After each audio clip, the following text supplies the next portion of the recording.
नमस्ते, नमस्ते bamboo sir Hindi classes app में आपका स्वागत है, अभिनंदन है। प्रिय छात्र छात्राओं, विद्यार्थियों, आज हम एक बार पुनः हिंदी की शुरुआत करते हैं। आपका पहला टॉपिक हिंदी साहित्य के इतिहास से शुरू करूंगा और आपको साहित्य इतिहास, व्याकरण, काव्य शास्त्र, किताबें, मनोविज्ञान, मेथोडोलॉजी, जितना आपका सिलेबस लगता है, हम एक एक टॉपिक के प्रत्येक बिंदु के ऊपर चर्चा करेंगे। तो आप लोगों को ये निश्चिंत हो जाइए, टॉपिक सारे मैं अपने आप कराऊंगा। जैसे आप लोगों को मैं पढ़ाऊं, आप उसी तरीके से पढ़िएगा। हिंदी में आपको कोई प्रॉब्लम नहीं आएगी। आप उसी सीक्वेंस में पढ़ना, जिस तरह की बातें मैं आपको बताऊंगा, आप उस तरह की बातें ही पढ़िएगा। और जो नोट्स हैं, जैसा इसमें मैं पीडीएफ डालूंगा, आपको वो पीडीएफ निकाल के उसका सुंदर सा रजिस्टर बनाना है। आप अपने हाथों से उसको लिखा करोगे, न कि आप लोग उसकी पीडीएफ की कॉपियां लगा के ऐसे उसको अटैच करोगे। ऐसा नहीं करना है। आप हाथों से लिखा करोगे और मैं टाइम टू टाइम आपसे कहूंगा कि अब मुझे रजिस्टर दिखा दीजिएगा।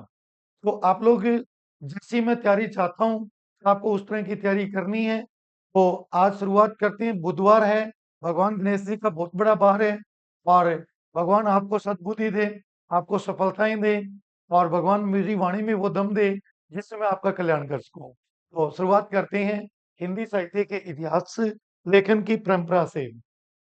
हिंदी साहित्य इतिहास में हमें क्या पढ़ना है, हमें क्या आना चाहिए। सबसे पहले हमें ये जानकारी चाहिए कि हमारे हिंदी के ग्रंथों को किसने लिखना शुरू किया था, उसकी सीक्वेंस क्या है। उषा बादू जी, आपका बहुत बहुत स्वागत है। आज आप पहली बार मेरे स्टूडियो में आए हो। तो हमें साहित्य इतिहास में क्या देखना है, हमें ये देखना है कि सबसे पहले हिंदी को लिखना किसने शुरू किया था और उसके बाद में क्रमिक रूप से आज तक कौन लिख रहा है। यही हमारा इतिहास है। हम इसको मोटे रूप में दो भागों में बांटेंगे। पहला हमारा आ जाएगा कविताओं का इतिहास, काव्य का, और उसके बाद हम गद्य विधाओं का इतिहास पढ़ेंगे। तो इसमें एक चरण होता है, एक सीक्वेंस होता है। पहला है कविताओं का और दूसरा है हमारा जो गद्य विधाओं का। तो शुरुआत हम ये करते हैं कि हमारा जो हिंदी साहित्य का इतिहास है, उसका सबसे पहले संकलन किसने किया था। हाँ, से इसकी शुरुआत हुई थी। हालांकि मैं पहला नाम गारसादत्त हांसी का लूंगा, लेकिन गारसादत्त हांसी से पूर्व भी हमारे कुछ विद्वान थे, उन्होंने कलेक्शन किया था, जिसमें मैं गोकुल दास का नाम लेना चाहूंगा, जो वल्लभाचार्य के पौत्र हैं। उन्होंने 84 वैष्णव की वार्ता, 252 वैष्णव की वार्ता जो ग्रंथ लिखे थे, वो एक तरह इतिहास का कलेक्शन था, लेकिन उनको पता नहीं था। फिर हम लोग नाभादास की बात करें, उन्होंने भक्तमाल ग्रंथ लिखा था। उस अंतर्गत उन्होंने 200 भक्तों का जीवन चरित्र दिया था। उससे पूर्व तुलसीदास जी ने कविमाला नाम का ग्रंथ लिखा था, उसमें उस वक्त के भक्तों का जीवन चरित्र प्रस्तुत किया था। ये लोग, उन्होंने पहले प्रयास किया था, लेकिन उनको पता नहीं था, संपूर्णताएं नहीं थी। इसलिए हिंदी साहित्य इतिहास लेखन की परंपरा की चर्चाएं करेंगे। सबसे पहले हमारी बात ये आती है कि इतिहास का अर्थ क्या होता है। इतिहास दो शब्दों से मिलकर बना है, इति प्लस हास। इति का अर्थ होता है ऐसा ही था, वित्तीय समय में ऐसा घटित हुआ था, इसका तात्पर्य है। या अगर मैं कहूं कि ऐसा हुआ था, यानी इतिहास, इतिहास शब्द का शाब्दिक अर्थ है। इतिहास एक मानवीय विद्या है। इसमें प्रमाणिक और वास्तविक घटनाओं का अध्ययन किया जाता है। यानी इतिहास का मतलब क्या होता है कि एक मानवीय टेक्निक है ये, और जिसमें हम लोग थोड़ी सी वॉइस तेज करूं। अभी देखो।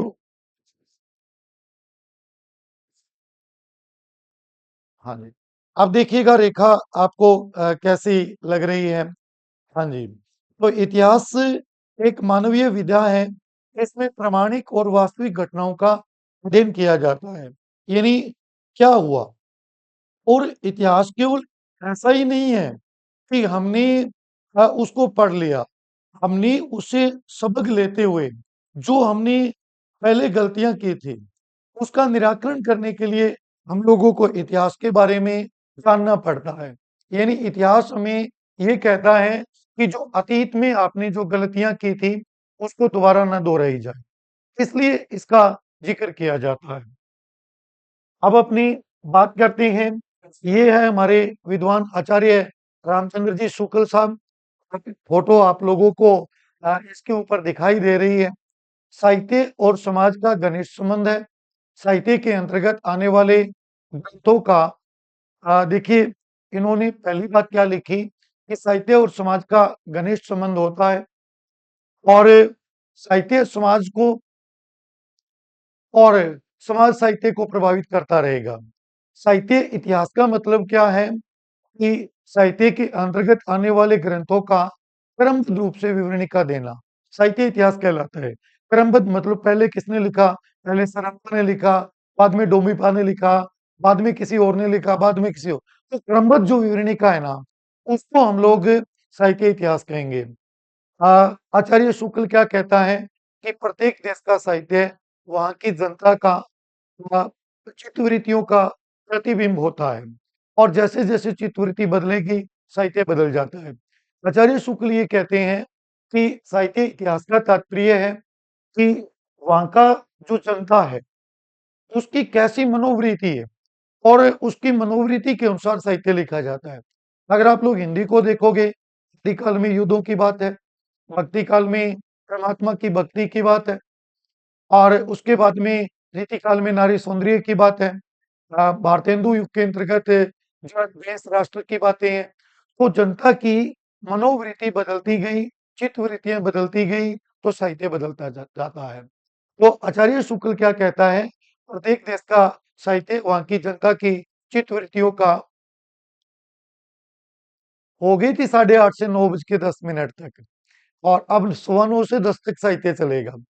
प्रत्येक देश का साहित्य वहां की जनता की चित्तवृत्तियों का संचित प्रतिबिंब होता है। जैसे जैसे चित्तवृत्तियां बदलती है साहित्य बदल जाता है। यानी ये बात हमारे विद्वान आचार्य शुक्ल कहते हैं। इस महापुरुष की मूर्ति को आप ढंग से देख लीजिए। इसका मैं कई जगह वर्णन करूंगा, कई जगह इसकी कोटेशन आएगी, बहुत जगह इसका जिक्र आएगा। तो नहीं, शो हो रही थी। जब मैं इसको क्या करता हूँ, लाइव करता हूँ ना, तो 5 मिनट के लिए हट जाती है वो। आप उसमें पहले दिन कल ही नोटिस डाल दिया था मैंने, अब मैं डेली पहले दिन नोटिस डाल दिया करूंगा। आपकी 8:30 से 9, 9:15 तक व्याकरण होती है, और उसके बाद व्याकरण कंप्लीट होने के बाद ये दोनों कक्षाएं इसमें चल जाएगी। ठीक है। आगे आते हैं हमारे मुंशी प्रेमचंद जी। देखिएगा, इनकी शकल चेहरा विद्वान थे। मुंशी प्रेमचंद क्या कहते हैं, मैं साहित्य को मनुष्य के चरित्र का चित्र मात्र समझता हूँ। यानी मुंशी प्रेमचंद कहता है कि साहित्य मनुष्य का जो चरित्र है। चली थी गुड़िया, लोग लाइव थे। ठीक है। तो मैं साहित्य को मनुष्य का चरित्र चित्र मात्र समझता हूँ। मुंशी प्रेमचंद ये कहते हैं कि साहित्य जो है मनुष्य के चरित्र का ही चित्र है। दूसरे विद्वान है हमारे डॉक्टर नगेंद्र। इनका हमारी हिंदी साहित्य में बहुत जगह नाम आएगा। डॉक्टर नगेंद्र ने साहित्य इतिहास की क्या डेफिनेशन दी, ये कहता है साहित्य बदलती अभिरुचि और संवेदनाओं का इतिहास है। जैसे जैसे हमारी रुचियां बदलेगी साहित्य बदलता जाता है। ये बात डॉक्टर नगेंद्र कहते हैं। ठीक आचार्य शुक्ल के जैसी बात की थी। उन्होंने चित्तवृत्तियों शब्दों का प्रयोग किया, इन्होंने अभिरुचि शब्द का प्रयोग किया। लोग देखिएगा कि कोई टाइम आया था, माता संतोषी माँ की फ़िल्में आई थी, तो महिलाओं ने संतोषी माँ के बहुत व्रत किए थे। महाभारत आया, रामायण आई, बाद में पारिवारिक फ़िल्में आई, लव स्टोरी की आई, भूतों की आई। ये मनुष्य की अभिरुचि जैसे-जैसे बदलेगी, उसी प्रकार का साहित्य आपको देखने को मिलेगा। इसके बाद अगले विद्वान हैं प्रोफेसर हीगल, एक अंग्रेज थे। इन्होंने एक डेफिनेशन दी कि इतिहास केवल घटनाओं का अन्वेषण तथा संकलन नहीं है। ये कहता है कि जो इतिहास है वो किसी घटनाओं का अन्वेषण या संकलन नहीं है, बल्कि उससे हमें आगे की सीख लेनी पड़ेगी। डॉक्टर गणपति चंद्र गुप्त क्या कहते हैं, साहित्य की अंतर्निहित चेतना, कर्मिक विकास, उसकी परंपरा उत्थान और पतन, उनकी विभिन्न प्रवृत्तियां, काल आदि को स्पष्ट करना साहित्य इतिहास का लक्ष्य होता है। यानी ये गणपति चंद्र गुप्त की साहित्य इतिहास के बारे में डेफिनेशन है। अब आगे बात आता है कि साहित्य इतिहास का समग्र रूप से, अगर निष्कर्ष रूप से मैं कोई परिभाषा बोलूं तो ये होती है कि साहित्य के अंतर्गत आने वाले ग्रंथों का कर्मिक रूप से विवरण देना ही साहित्य इतिहास कहलाता है। अब साहित्य इतिहास भिन्न भिन्न विद्वानों ने लिखा, उनके सामने सबसे पहला संकट क्या आया कि जो लेखक है, जो राइटर है, उनको क्रमिक रूप से कैसे प्रस्तुत किया जाए, उसकी पद्धति क्या हो। तो ये साहित्य इतिहास लेखन की पद्धतियां, मतलब मेथड क्या हो, तो उसमें पहला मेथड है वर्ण क्रम अनुसार। जब कवियों का नाम उसमें अंग्रेजी वर्ण क्रम या वर्ण क्रम के अनुसार आप सूची दोगे, उसको वर्ण क्रम पद्धति बोलते हैं। गारसादत्त हांसे और शिव सिंह सेंगर ने जो अपना इतिहास लिखा था, उसमें उन्होंने वर्ण क्रम पद्धति को अपनाया था। वर्ण क्रम पद्धति में एक दोष है। क्या दोष है कि इसमें आप क्या करोगे कि ए वालों को पहले लिखोगे, बी वालों को उसके बाद, सी वालों को उसके बाद। आप देखो, केपरी केशव आएगा और केपरी कबीर आएगा। केशव रीतिकाल का है और कबीर भक्ति काल का है। आप लोग देखोगे कि अगर आप वर्ण क्रम में इनका इतिहास प्रस्तुत करने का प्रयास करोगे तो ये दोनों कवि एक जगह आ जाएंगे, ये दोष उत्पन्न हो जाएगा। तो कुछ विद्वानों ने इस वर्ण क्रम पद्धति का प्रयोग किया था, उससे साहित्य इतिहास लिखा था। लेकिन ये इतिहास लिखने का पहला मेथड है, लेकिन ये कारगर नहीं है। लेकिन आएगा जरूर कि वर्ण क्रम पद्धति में क्या होता है। दूसरी बात करते हैं, दूसरा है कालक्रम अनुसार। जब साहित्य इतिहास लेखन को समय के आधार पर लिखा जाए तो उसको हम लोग कालक्रम पद्धति कहेंगे। कालक्रम पद्धति में ग्रियर्सन ने और मिश्र बंधुओं ने लिखना प्रारंभ किया था। आप लोग मिश्र बंधुओं का काल विभाजन देखिए, वो क्या कहते हैं, आरंभिक काल, माध्यमिक काल, फिर ऐसे बोलेंगे। इसमें दिक्कत ये आएगी इस इतिहास में कि आरंभिक काल, माध्यमिक काल, ये समय की विकासवादिता को प्रस्तुत करेंगे। हमें ये पता नहीं लगेगा कि कौन से काल में किस प्रकार की रचनाएं हुई थी, तो ये इसमें दोष उत्पन्न हो जाएगा। तो ये पद्धति ज्यादा बढ़िया नहीं है। फिर भी हम ये कह सकते हैं कि ग्रियर्सन और मिश्र बंधुओं ने इस प्रकार का काल विभाजन अपने ग्रंथों में किया था। अगली पद्धति है वैज्ञानिक पद्धति। ये कहता है कि जब जो लेखक है वो पूर्णतः तटस्थ रह के तर्क के आधार पे क्रमबद्ध रूप से साहित्य को प्रस्तुत करे तो उसको वैज्ञानिक इतिहास कहते हैं, जैसे गणपति चंद्र गुप्त ने अपने ग्रंथ में किया था। हाँ जी, दोनों कक्षाएं मॉर्निंग में जब तक मुझे छुट्टी है तब तक लगाऊंगा, बाद में शाम को हो जाएगी। तो गणपति चंद्र गुप्त ने इस प्रकार का इतिहास लिखा था। इसमें हमें ये पता नहीं लगता है कि कौन सी प्रवृत्ति, कौन से प्रवृत्ति क्या साहित्य है, यानी हमें उसकी प्रवृत्तियों का पता नहीं लगेगा। इसलिए ये पद्धति भी ज्यादा बढ़िया नहीं मानी जाती है। अगली हमारी पद्धति आती है विधेयवादी पद्धति। विधेयवादी पद्धति जो है,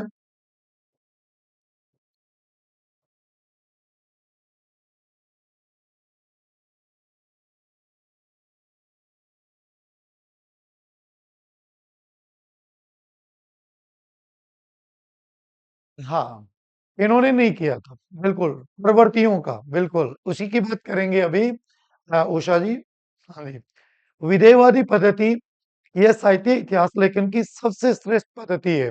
इसमें प्रवृत्ति के आधार पे काल विभाजन किया जाता है। काल विभाजन के लिए चित्तवृत्तियों को आधार बनाया जाता है। इसलिए साहित्य इतिहास लेखन की सबसे बढ़िया पद्धति मानी जाती है, वो विधेयवादी पद्धति मानी जाती है। आचार्य रामचंद्र शुक्ल ने अपना इतिहास ग्रंथ जो था, वो इसको आधार बनाकर लिखा हुआ था। इसमें हमें काल का नाम पढ़ते ही हमें पता लग जाएगा कि इसमें किस प्रवृत्ति के ग्रंथ लिखे गए हैं। इसको सर्वश्रेष्ठ पद्धति माना जाता है आचार्य शुक्ल का जो साहित्य इतिहास है वो इस पद्धति के अंतर्गत आता है। अगली बात आती है लोकनायक पद्धति। यानी लोकनायक पद्धति का मतलब होता है उस युग के नेता को आधार बनाकर जब कोई साहित्य इतिहास लिखा जाता है, काल विभाजन किया जाता है, उसको लोकनायक पद्धति कहते हैं। जैसे गांधी युग, विक्टोरिया युग, ग्रियर्सन ने इस पद्धति का थोड़ा सा अपने इतिहास में प्रयोग किया था। लोकनायक पद्धति का मतलब उस युग के नेता को आधार बनाकर जब आप करोगे तो वो इस पद्धति में आएगा। इसके बाद आता है साहित्य नेता को आधार बनाकर। लोकनायक पद्धति में तो आप जन नेता को आधार बनाओगे और साहित्य नेता आप साहित्य का जो प्रमुख लेखक होता है उस आधार बनाकर जब आप इतिहास लिखोगे उसको आप लोग कहोगे साहित्य नेता को आधार बनाकर लिखना। जैसे भारतेंदु युग, द्विवेदी द्विवेदी युग, इस तरह के प्रसाद युग, प्रसादोत्तर युग, शुक्ल युग, ऐसे जब आप नाम दोगे तो वो साहित्य नेता के आधार पर माना जाता है। और इस प्रकार का जो वर्णन था वो डॉक्टर नगेंद्र अपने ग्रंथ में करते हैं। तो ये हमारे काल विभाजन किस आधार पे लिखा जाए वो पद्धतियां थी, मेथड था। उसमें सबसे बढ़िया जो है वो विधेयवादी या प्रवृत्ति के आधार पर आचार्य शुक्ल का मेथड माना जाता है। अगला मेथड है राष्ट्रीय और सामाजिक घटनाओं को आधार बनाकर, जैसे पुनर्जागरण काल, नव उत्थान काल, 1800 क्रांति युग, ऐसे जब आधार बनाते हैं तो उसको हम लोग राष्ट्रीय और सामाजिक घटनाओं को आधार बना के लिखा हुआ साहित्य इतिहास मानते हैं। तो ये एक मेथड है हमारे इस काल विभाजन को कैसे किया जाए, ये पद्धतियां थी। अब हम शुरुआत करते हैं हिंदी साहित्य का इतिहास, यानी किस विद्वान ने लिखना प्रारंभ किया, कौन-कौन विद्वान लिखते हैं, उनके ग्रंथों के क्या नाम है, उन्होंने कितने कवियों को शामिल किया, कौन-सी भाषा में लिखा। तो अपनी बात करते हैं एक-एक राइटर की। सबसे पहले आप लोगों के सामने गारसादा तानसी सचित्र आपके सामने प्रस्तुत है। एक फ्रेंच विद्वान थे। इन्होंने हिंदी साहित्य का इतिहास प्रथम ग्रंथ लिखने का प्रयासकर्ता व्यक्ति के रूप में इनका नाम जाना जाता है। ये फ्रेंच विद्वान थे, पेरिस विश्वविद्यालय में प्रोफेसर थे। इन्होंने हिंदी साहित्य इतिहास लेखन के प्रथम प्रयासकर्ता के रूप में इनका वर्णन किया जाएगा। प्रयासकर्ता कह सकते हैं, हालाँकि इनका साहित्य इतिहास इतना बढ़िया नहीं था, परंतु फिर भी हम कहेंगे कि इन्होंने प्रयास किया था, शुरुआत की थी इन्होंने। इनकी इन्होंने हिंदी साहित्य इतिहास को अपनी प्रसिद्ध पुस्तक इस्तवार द लो लिटरेचर हिंदुस्तानी में इन्होंने इस नाम से ये साहित्य इतिहास लिखा था और ये फ्रेंच भाषा में लिखा था और अंग्रेजी वर्ण क्रम में इन्होंने कवियों का विवरण प्रस्तुत किया था। भाषा इसकी फ्रेंच रहेगी। इस ग्रंथ के दो संस्करण आए थे। इसका प्रथम जो संस्करण था उसके हम दो भाग पढ़ेंगे।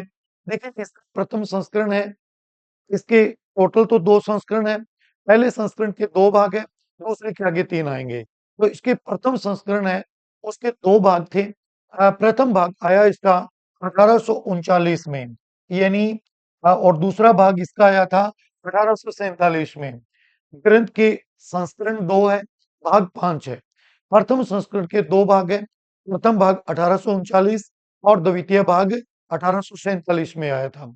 आपके लेक्चरर में लास्ट ईयर ये क्वेश्चन था कि इनका प्रथम भाग कब आया। ध्यान रखना संस्करण दो है, भाग पांच है, ये आपको थोड़ा सा देखना है। तो प्रथम जो संस्करण है उसके दो भाग है, पहला 1839 का है और दूसरा 1847 का है। इसके बाद देखिएगा इसका जो द्वितीय संस्करण आया था इसके तीन खंड थे, दो उसके हो गए, तीन इसके हो गए, पांच हो जाएंगे। इसमें इसका जो द्वितीय संस्करण है उसके तीन खंड थे, उसमें पहला और दूसरा जो खंड है वो 1870 में आया और तीसरा जो खंड है वो 1871 में आया था। इस तरह देखा जाए तो बादशाह तानसी के दो संस्करण और पांच खंड बनते हैं। देखिए एक बार क्या हुआ, उन्होंने एक क्वेश्चन दे दिया था कि मिस्र बंधुओं ने ने काल विभाजन कितने भागों में किया? आप लोग उसको सीधा 5 पढ़ लेते हो, लेकिन उप विभाजन सहित उसने 8 कर दिए थे। 8 उत्तर माना था उन्होंने। तो अगर आप लोगों के क्वेश्चन आ जाए कि भई इसके संस्करण कितने हैं, तो आपको 2 उत्तर करना है। अगर क्वेश्चन आ जाए अगर क्वेश्चन आ जाए कि भई इसके खंड कितने हैं, तो 5 आएँगे। ये आपको थोड़ा-सा इसमें देखना पड़ेगा, ठीक है?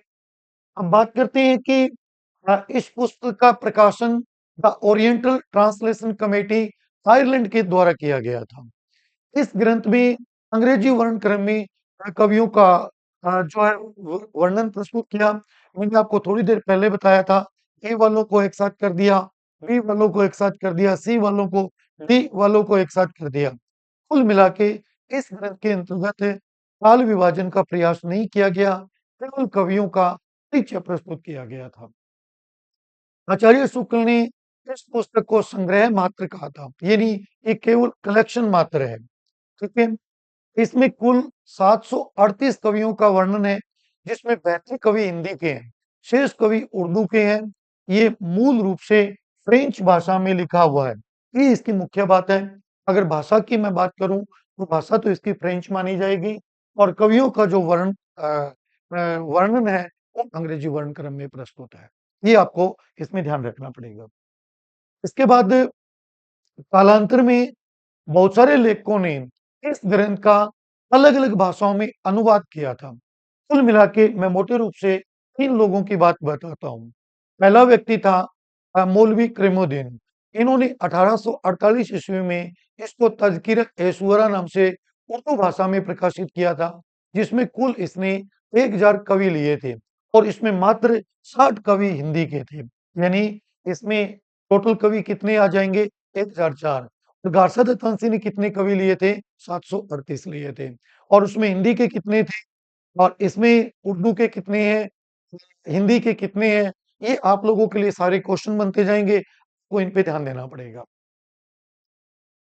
अगला क्वेश्चन है अगला जो अनुवाद था भाग 2 1953 में लक्ष्मी सागर वार्ष्णेय ने इसको हिंदुई साहित्य इतिहास नाम से प्रकाशित करवाया था। जिसको प्रकाशन हिंदुस्तानी अकेडमी ने किया था, जो इलाहाबाद की थी। इसमें इसने कुल 358 कवियों का वर्णन किया, जिनमें 220 कवि हिंदी के थे। आचार्य शुक्ल ने इस ग्रंथ को वृत्त संग्रह का उपमा दे दी थी। गार्सद तानसी ने इस ग्रंथ को लिखते समय 66 ग्रंथों की सहायता ली थी, जिसमें 11 हिंदी के ग्रंथ थे। यानी ये क्वेश्चन भी लोगों के लिए काफी इंपॉर्टेंट बन जाएगा। इस तरह का क्वेश्चन आपके पेपर में नहीं आएगा कि इस्तवार का लो लेते तरह हिंदुस्तानी ग्रंथ किसने लिखा था। वो इसके अंदर की बातें पूछना शुरू कर देगा। तो अंदर की बातों में भी मैंने कहा था कि एक विद्वान इसको उर्दू में लिख रहा है, एक विद्वान इसको हिंदी में लिख रहा है। इसमें कितने कवियों का वर्णन किया, हिंदी के कितने थे और गारसाद तानसी ने कितने ग्रंथों की मदद ली, 66 है और उसमें हिंदी के कितने ग्रंथों की मदद ले रहा है, वो 11 की ले रहा है। ये 66 ग्रंथ वही है, तुलसीदास की रचनाएं हैं या भक्तमाल है या आपके 84 वैष्णव की वार्ता है, 252 वैष्णव की वार्ताएं हैं, ये सारे ग्रंथ है इसमें। कवियों की संख्या भाषा अनुवाद जब इसको फ्रेंच भाषा में मूल था तो 738 कवि थे, 72 हिंदी के थे। उर्दू में 1004 कवि लिए रमीउद्दीन ने और 60 हिंदी के थे। हिंदी में लक्ष्मी सागर ने लिए 358 टोटल कवि लिए और 220 उसमें हिंदी के थे। यानी ये आप लोगों को मोटे रूप में ध्यान रखना है। गारसाद तांसी ने हिंदी का पहला कवि अंगद को माना है, अंतिम कवि ये हेमंत को मानते हैं। यानी इनके ग्रंथ की मुख्य जो बातें हैं वो ये है। आप लोगों से क्वेश्चन ये पूछा जाए कि गारसादा तांसी के ग्रंथ में क्या कमियां है? आप पहला उत्तर तो ये देना कि गारसादा तांसी का ग्रंथ में कोई काल विभाजन नहीं किया गया और इसमें चित्तवृत्तियों को कोई स्थान नहीं दिया गया है। इन्होंने केवल कवियों का एक वृत्त संग्रह प्रस्तुत किया है, जिसमें कवि की जीवनी और उसकी रचनाओं की बात की है। कौन-सा कवि किस काल में हुआ था, किस प्रवृत्ति का था, इस तरह का कोई उल्लेख नहीं किया है। लेकिन फिर भी गारसादा तांसी को हम हिंदी में इसलिए याद रखेंगे कि ये प्रयासकर्ता के रूप में रहेंगे। ठीक है। अब अपनी बात करते हैं दूसरे लेखक की। लोगों के सामने ठाकुर शिव सिंह सेंगर, उनकी सचित्र आप लोगों के सामने प्रस्तुत है। इस तरह की इनकी शकल थी, सूरत थी। अब ठाकुर शिव सिंह सेंगर ने क्या काम किया? इन्होंने हिंदी साहित्य इतिहास का हिंदी में सबसे पहले इतिहास ग्रंथ लिखा था। 2 क्वेश्चन बनेंगे। पहला क्वेश्चन बनेगा कि हिंदी साहित्य इतिहास का प्रथम ग्रंथ कौन-सा है? तो आपको गारसा दत्तांशी वाला लिखना है। अगर आपको ये कह दे हिंदी साहित्य का हिंदी में लिखा हुआ प्रथम इतिहास ग्रंथ कौन-सा है? तो आपको ठाकुर शिव सिंह सेंगर का शिव सिंह सरोज ग्रंथ करेंगे। प्रथम ग्रंथ में 2 बात आ सकती है कि साहित्य इतिहास का प्रथम ग्रंथ लिखने वाला गारसा दत्तांशी। साहित्य इतिहास का हिंदी में इतिहास लिखने वाला प्रथम व्यक्ति कौन है? तो ये ठाकुर शिव सिंह सेंगर आएगा, क्योंकि गारसा दत्तांशी वाला फ्रेंच भाषा में है, हिंदी में तो ये लिखता है। इन्होंने 1883 ईस्वी में शिव सिंह सरोज नाम का एक ग्रंथ लिखा था, जो मूल रूप से मराठी भाषा में था। ये बड़ी इंपॉर्टेंट बात है। वो आपको कहेगा कि मूल रूप से कौन सी भाषा में था। चूंकि मराठी हिंदी भाषा की एक उपभाषा है, तो इसे हिंदी भाषा में लिखा गया हिंदी साहित्य इतिहास का प्रथम ग्रंथ माना जाएगा। लोगों के पेपर में 2 क्वेश्चन इस टाइप के बनेंगे। इसमें कुल 1000 कवियों का वर्णन है। इस ग्रंथ में कवियों के जीवन चरित्र और उनकी कविताओं के उदाहरण है। इस ग्रंथ में बाद के कवियों के लिए उपयोगी साबित हुआ था। यह ग्रंथ साहित्य इतिहास लेखन का आधार बिंदु है। ये बात आप लोगों के लिए काफी इंपॉर्टेंट रहेगी। आपके क्वेश्चन ये आएगा कि कौन सा ग्रंथ साहित्य इतिहास लेखन का आधार बिंदु माना जाता है? ठाकुर शिव सिंह सेंगर का ग्रंथ माना जाता है। टोटल 1000 कवि थे। इन्होंने सारे के सारे कवि हिंदी के लिए थे, उर्दू के नहीं लिए थे। ये इसकी प्रमुख बात है। बाद के जितने भी राइटर्स हैं, जो इतिहास ग्रंथ लिख रहे हैं, वो ठाकुर शिव सिंह सेंगर के ग्रंथ की मदद अवश्य ले रहे हैं। ठाकुर शिव सिंह सेंगर हिंदी साहित्य का आरंभ 700 विक्रम संवत से मानते हैं। एक बात आप लोग इसमें ध्यान रखना। हाँ, बिल्कुल, सीधा क्वेश्चन पूछा जाएगा रेखा इस टाइप का। अब मेरी बात सुनिए। हिंदी की जो शुरुआत है ना, वो मोटे रूप से आप 1000 ईस्वी से मानना। अगर कोई भी लेखक इससे नीचे अपने इतिहास को प्रारंभ करता है ना, आपको बार-बार उसकी कमियों में दिखाना पड़ेगा कि ये हिंदी को अपभ्रंश में ले गए। यानी कोई भी लेखक अगर 1000 से नीचे उठाएगा, आपको वो मैं लाइन बोलूँ ना बोलूँ, आपके पेपर में आ सकती है कि इसके कमियों में बताइए। अगर किसी भी लेखक ने 1000 से नीचे के कवियों को ले लिया, आप ये कहोगे कि इन्होंने हिंदी को अपभ्रंश में समाहित कर दिया। हिंदी की शुरुआत आप मोटे रूप से 1000 ईस्वी से मानोगे, ठीक है? अब आप देखिए, ठाकुर शिव सिंह सेंगर ने हिंदी साहित्य का आरंभ विक्रम संवत 700 यानी साउन घटा दो 743 ईस्वी से मानते हैं। विक्रम संवत अगर दिया जाए तो साउन घटा देना, और अगर आप लोग सन दे रहे हो तो साउन जोड़ लेना। इस थोड़ा बार-बार ध्यान रखना। इसके कारण इन्होंने पुष्प ग्रंथ पुष्य या पुण्य को हिंदी का पहला कवि मानते हैं। आचार्य शुक्ल इस पुस्तक को भी वृत्त संग्रह बोलते हैं। हाँ जी, लाइव क्लास चल रही है, बिल्कुल मंजू रानी, मैं आपके सामने खड़ा हूँ। ठीक है। इसे हिंदी साहित्य का प्रस्थान बिंदु कहते हैं। ठीक है, यहाँ से हिंदी साहित्य जो है आगे चलेगा। इसके बाद देखिए, अब इसमें कमियां क्या है। अब पहली कमी तो ये है कि इन्होंने हिंदी को अपभ्रंश में ले गए, यानी नीचे ले गए। तो अपभ्रंश में ले गए, ये कमी में आएगा। देखिए, हिंदी साहित्य को अपभ्रंश में समाहित कर दिया। दूसरी है, काल विभाजन का कोई प्रयास नहीं किया गया। तो आप ये कह सकते हो कि ये चित्तवृत्तियों के आधार पे तो है ही नहीं, क्योंकि काल विभाजन ही नहीं है। तो आप इसकी कमियों में 2 बातें लिखिए। एक तो हिंदी को अपभ्रंश में समाहित कर दिया, और दूसरी कमी, काल विभाजन का कोई प्रयास नहीं किया। और तीसरी कमी तो इसकी ये रहेगी कि भई इन्होंने किसी प्रकार की कोई आइडियोलॉजी नहीं दी इसमें। तो ये कमियों के अंतर्गत आता है। लेकिन फिर भी आपके पेपर में क्वेश्चन आ जाएगा कि हिंदी साहित्य का हिंदी में लिखा हुआ प्रथम इतिहास ग्रंथ की श्रेणी में आप इसको करोगे। ठीक है? संतोष कुमारी को हिंदी से याद हुई है। अगले हमारे विद्वान है जॉर्ज इब्राहिम ग्रियर्सन। अब आपकी ये कक्षाएं रेगुलरली लाइव रहेगी 9 बजे से 10 बजे तक। ठीक है। तीसरे विद्वान है जॉर्ज अब्राहम ग्रियर्सन। इस तरह का अंग्रेज था, आपके सामने उसकी थोड़ी सी फोटो लगा दें तो सचित्र आपको याद रखने में थोड़ी सुविधा रहेगी। इन्होंने 1888 ईस्वी में अंग्रेजी भाषा में the modern vernacular literature of Hindustan नाम का एक ग्रंथ लिखा था। इस ग्रंथ का प्रकाशन the Royal Asiatic Society of Bengal, पश्चिमी बंगाल, कलकत्ता में किया गया था। प्रकाशन इन्होंने किया था। इन्होंने अपना साहित्य इतिहास अंग्रेजी भाषा में लिखा था। इसकी भाषा इंग्लिश है, उसकी फ्रेंच थी, लेकिन इन्होंने सबसे पहले काल विभाजन किया। तो इनका वैज्ञानिक इतिहास ग्रंथ माना जाता है। अब यहाँ एक तीसरा प्रश्न खड़ा होगा। पहला क्वेश्चन है हिंदी साहित्य इतिहास का प्रथम ग्रंथ कौन सा है? तो गार्सादा तानसी वाला है। हिंदी साहित्य का हिंदी में लिखा हुआ प्रथम इतिहास ग्रंथ कौन सा है? तो सेंगर वाला है। फिर वो कहेगा हिंदी साहित्य का प्रथम वैज्ञानिक इतिहास ग्रंथ किसने लिखा? तो आपको ग्रियर्सन वाला करना है, the modern vernacular literature of Hindustan ग्रंथ। ये हिंदी साहित्य का प्रथम वैज्ञानिक इतिहास ग्रंथ माना जाएगा। प्रथम के ऊपर 3 क्वेश्चन है, सन सहित आपको याद करने हैं। आपने गार्सादा तानसी को 1839 में देखा, सेंगर को 1883 में, और ये 1888 में लिख रहा है।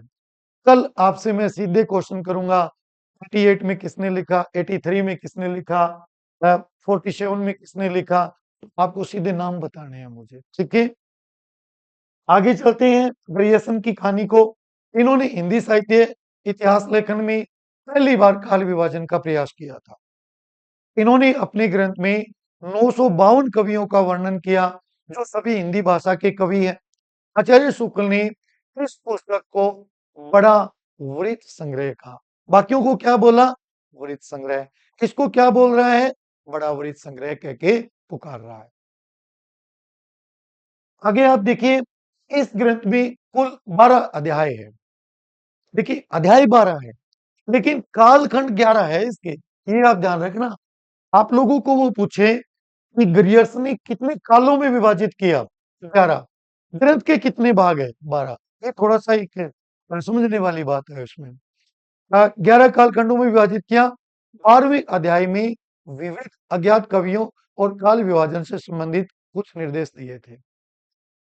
ग्रियर्सन के ऊपर या तो क्वेश्चन ही नहीं आएगा, या अगर क्वेश्चन आएगा, आज मेरी एक बात को लिख के रख लेना, इसके 11 में अभी कालखंड आपको करवा रहा, वो आपको इसके कालखंडों की क्रमबद्धता पूछेगा।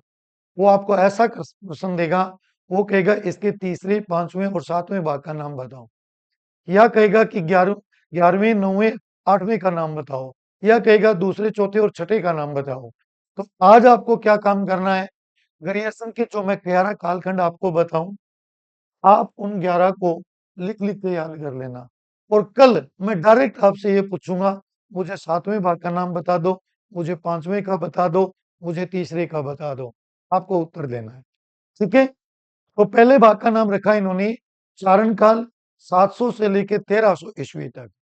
अब 700 से शुरू कर रहा है, गौर करना, 700 से। और अगर मैं विक्रम संवत में पूछ लूं, तो अगर मैं कह दूं विक्रम संवत में बताओ, तो क्या करना, क्या करोगे आप इसमें? साउंड जोड़ देना। पहले भाग का नाम रखा चारण काल, दूसरे का 15वीं शताब्दी का धार्मिक पुनर्जागरण काल, और तीसरे भाग का नाम रखा जायसी और उसकी कविता। चौथे भाग का नाम रखा ब्रज का कृष्ण संप्रदाय, इसका सन भी दिया 1500 से 1600 ईस्वी। और 5वें भाग का नाम रखा मुगल दरबार, और छठे भाग का नाम है तुलसीदास। 7वें का रीति काव्य, और 1500 से 1692 ईस्वी। जहां सन दे दे, आप सन भी याद रखिएगा।